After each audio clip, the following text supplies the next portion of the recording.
السلام عليكم يا جماعة.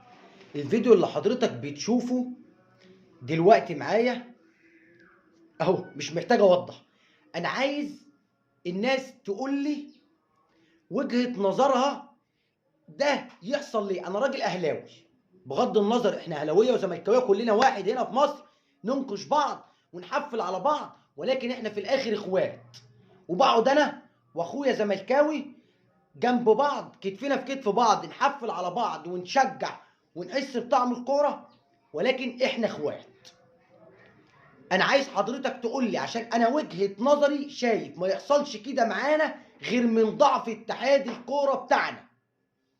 عندنا اتحاد كوره ضعيف وفاشل، مش عامل لنا اي قيمه عند الاتحاد الافريقي. اللقطه دي